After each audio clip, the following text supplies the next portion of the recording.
ste emisiju u kojoj ste pričali sa gospodinom Vukanovićem, rekli ste gnusnu laž da je Ljubiša Petrović se posvađao sa njim, isti dan vas je čovjek demantovao. Znači oba čovjeka su vas demantovala za to.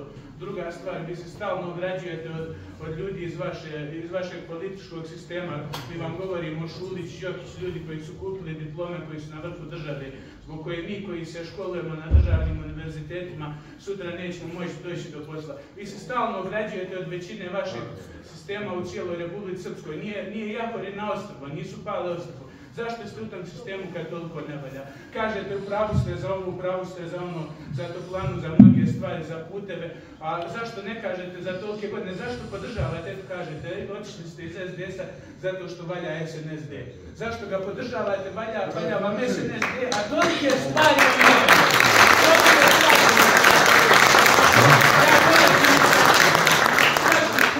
svaki put kad idem autobusom na Pale rizikujem život zato što da nije veoma sposobnih vozača kada se susretne autobus ili autobus sa kombijem ili autobus sa šleperom, a ti šleperi su posebna tema kako se goni ugalj u Srbiju i zašto, i bolnica za koju se govori da je dala Srbiju. Pa slažete se, a što ne promijenite nešto? Evo, sad ću da vam odgovorim. Ne. Ja kao predsjednik nadzornog odbora i kao direktor Sarajevo Gasa mogu da imam jednu vrlo laganu poziciju. Evo, večera sam mogu da idem na piće, društvo, na večeru. Ja sam došao ovdje. I ja želim, ali vi ste došli jer vi predstavljate partiju. Ja sam uz Milorada Dodika isključivo zbog ideologije. Ovim tako. Samo da vam kažem. Ja duboko vjerujem u izvorne ideje Srpske demokratske stranke koje je trasirao moj pokojni otac. Uzmite bilo koju knjigu koju su napisali, da li pokojni Momčilo Krajišnik, da li Mićo Stanišić koji je pisao knjigu, svugdje pominju mog pokojnog oca Jova Leleka. Ja sam, vjerujte da vam kažem, čisto iz tih pobuda uz ovu politiku. I zato i nastupam ovako javno. I zato želim da kritikujem sve negativne i u SNSD-u, i u SDS-u, i u svakoj drugoj. To je moj stav. Možda ja nisam u pravu. Ja se nikada nisam ogradio ni od bilo koga. Vi sad spominjete Denisa Šolića. Denis Šolić je moj prijatelj, moj brat sinoć je bio na Palama, mlad momak. Ja mislim, ne znam, ja mislim da je, samo da završim, možemo diskutovati, ja ne žurim. Ja mislim da je dobar ministar. To je moje mišljenje. Ja vam opet kažem, iz iskustva koje imamo, gospodin je spominjao u sustavu Gaši koja je bila stvarno katastrofa, žena, evo slažem se s tim. Ali moram reći da je on jedan mlad, dobar momak, operativan.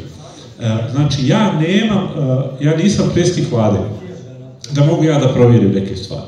Ali vrlo javno i transparentno kritikujem sve loše stvari koje ja mislim da su loše.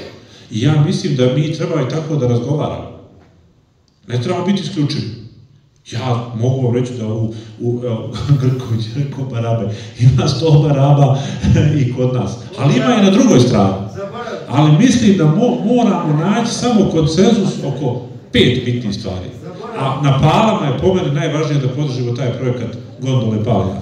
Zaboravim da im podržimo Palja, gondola će doći. Zaboravim su, izvinjavam se. Samo je dobro. Šta se dešava? Iza mene sjedi čovjek koji se zove Željko Slivić, koji je legenda skijanja, hvala. Čija djeca skijaši, čovjek koji je bio trener.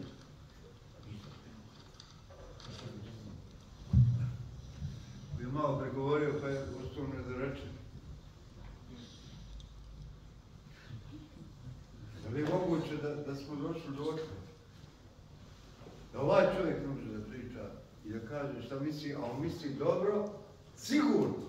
Mi smo razgovarali par puta, mi imamo komunikaciju. Tatu, mamu, djecu i ženu i sve.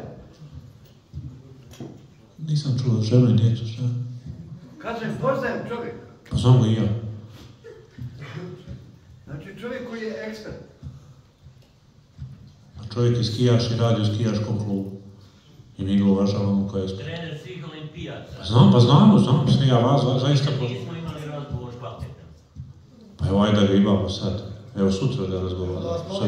Pa sjedite, ja sam bio predsjednik skupštine kluba. Ja se nadam, gospodine Erik, da ćete razgovarati. Hoću. Evo, ja prozvam Rasele da vas zove. Ako vam nije teško.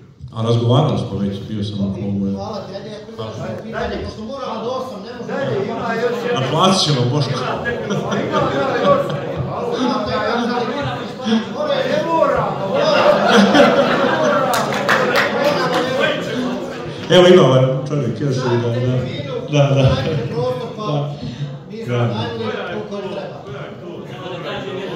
Znači, onda sam ja prvi čovjek koji je upoznao Dejana Gnajevca. To je bilo u Walesu, u Americi, na svjetskom prvenstvu i on mi je dao vizit kartu.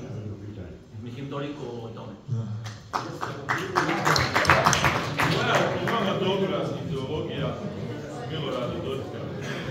U državi koju je napustilo, ne znam koliko sad, 30% stanovništva, gdje vladaju ljudi sa divnim diplomama, da kažem divlji nacionalista, mislim, gdje vladaju, ružno reći, narkomani, ne mislim na vas, daleko od vas, gdje vladaju prostitucija i sve najgore.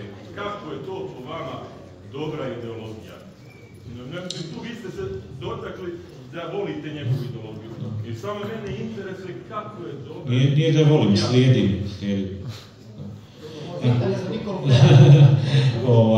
Ako pričate o tome koliko je ljudi otišlo, najviše ljudi otišlo iz Hrvatske, koja je Evropskoj uniji, gdje ne postoji Milorad Dodik. Iz Rumunije otišlo 3 miliona ljudi. To je neki proces, evo sad da je Vukan pobjedi na izborima, da li... Ne, ali kažem, da pobjedi Vukan na izborima, ali vi mislite da će ljudi prestati idu? Ja vas samo o tom pričam. Nije vam to dobar argument.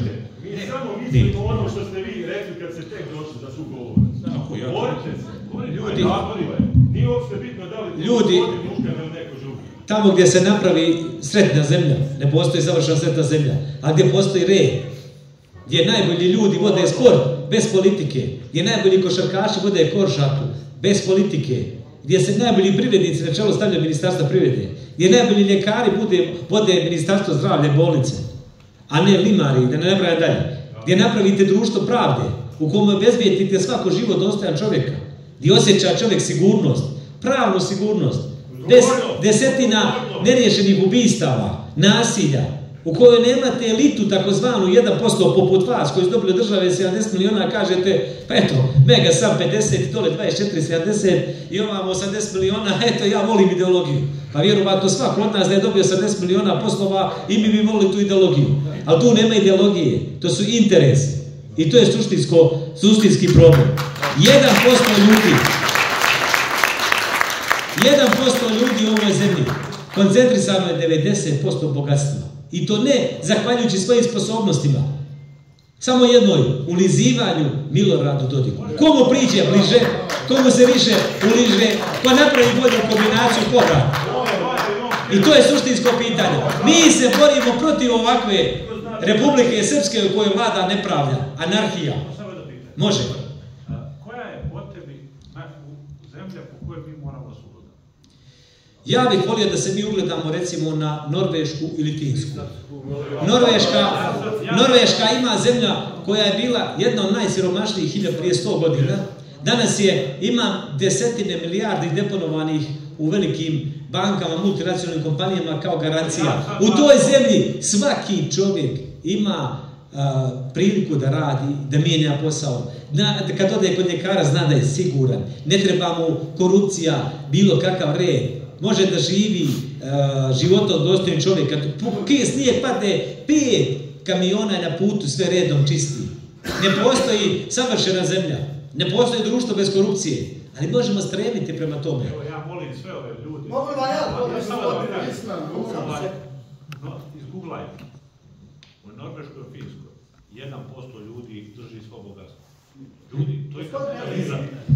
Dozvolite, ja ću vam dati jednostavno odgovor sa kojom zemljom treba da počne. Pomenuli ste, samo molim vas, pomenuli ste, malo prije ste pomenuli Rumuniju. Evo da počnemo kao Rumunija, na primjer. Laura Kovesi, javni tužilac evropski sada, koji je obnašala tu funkciju u Rumuniji. Nemojte obnašala, molim vas. Kada je došla na dužnost, uhapsila je 400 visokih funkcionera. Ja bi za početak da počeo po Rumunija, a onda druga tebe neka Evo ja predlažem da se izborite, dođete na vlast, uhapsite prvog Beru. Ako Bog da. Ako Bog da. Amin Bože daj. Žalimo se. Hvala puno da se druženje mora biti 20 sati, dok ko ima vremena možemo nastaviti razgovor u Polenu.